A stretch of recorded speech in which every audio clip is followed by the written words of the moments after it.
नमस्कार दोस्तों।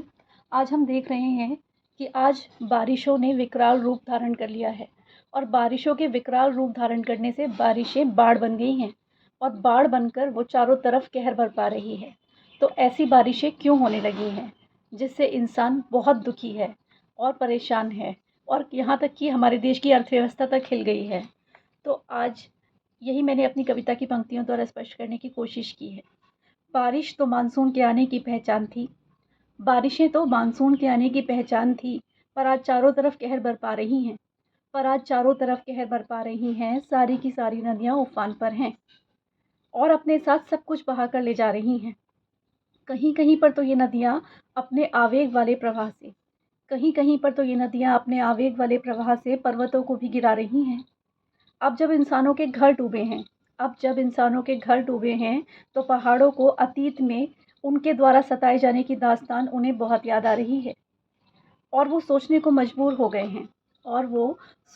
मजबूर हो गए हैं अब कि कितना अच्छा होता अगर पहाड़ों को उनके प्राकृतिक वातावरण के साथ अकेले ही छोड़ दिया जाता। कि कितना अच्छा होता अगर पहाड़ों को उनके प्राकृतिक वातावरण के साथ अकेले ही छोड़ दिया जाता और इंसान गाँव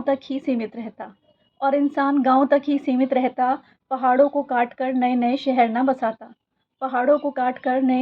ना बसाता और अपने खुद के फ़ायदे के लिए ना सोचकर पहाड़ों को अपना व्यावसायिक क्षेत्र ना बनाता और अपने खुद के फ़ायदे की ना सोचकर पहाड़ों को अपना व्यावसायिक क्षेत्र ना बनाता। लालच जो इस इंसान का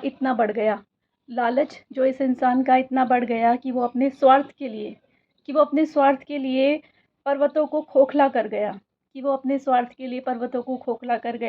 तो फिर इसमें पर्वतों की क्या गलती है जो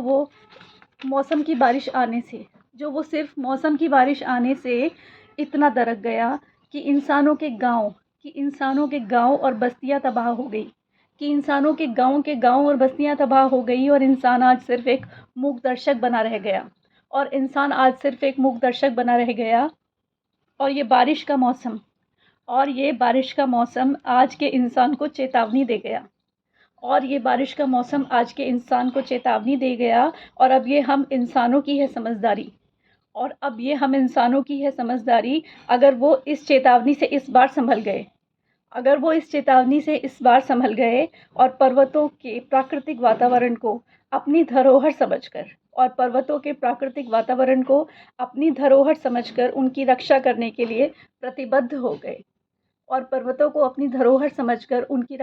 के लिए प्रतिबद्ध हो गए। धन्यवाद।